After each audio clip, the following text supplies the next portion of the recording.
No. Nasomo blueprint mar Azimio to negi wacho ni cottage industries bro bedo each county bro bedo gima ongego and we produce Azimio ne team ne loso manifesto mar Azimio. Yes. Ing'e mano maber. Ana chiel kuomgi. Ero kamano. Wach machielo momulo ngima jodua ahinya en wach mar leasing deso kembe mag sukari kuom higni 30.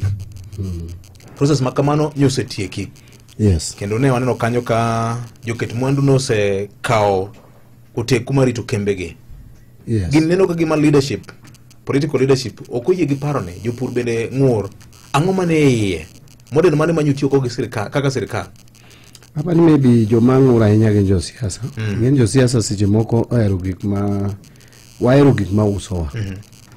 To jopur to kane ka ng'ur ahinya.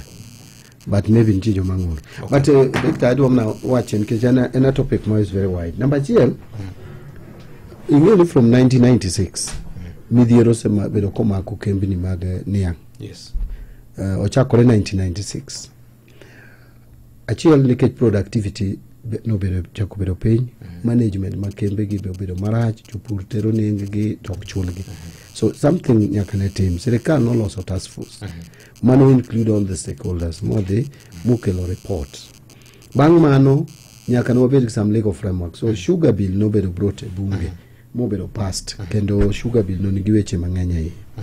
Now gik mano bedo identified and sometimes achiel any management makembe gi richo, ariyo en ni tiang moa puro samoro ipuro niang' ma ok dong piyo yield bene piny production mar niang'.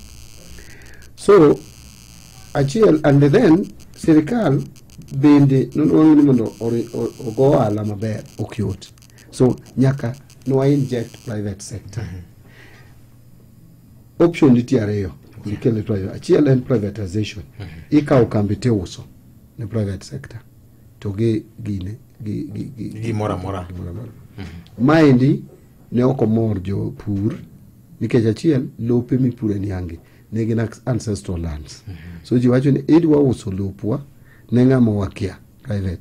Wan wachiwo lopni ni sirikal kete factories ok nwachiwo ne use. Secondly, machines gik moko ko bende jinene no ok onego usi. Koro gima is not privatization but is not public and leasing.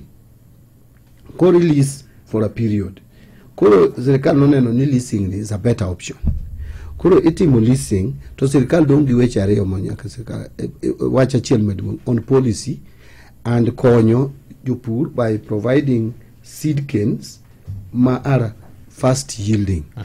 And then this fertilizer ma sirikal osetimo and inyalo neno ni production mar sugar or rice because of these initiatives from 480,000 metric tons to now 815,000 metric tons. Ma Kenya to consume 1.1 million metric tons. So king'iyo the gap modong is narrowing. Okay. Katieko, Victor, the information man leasing was competitive.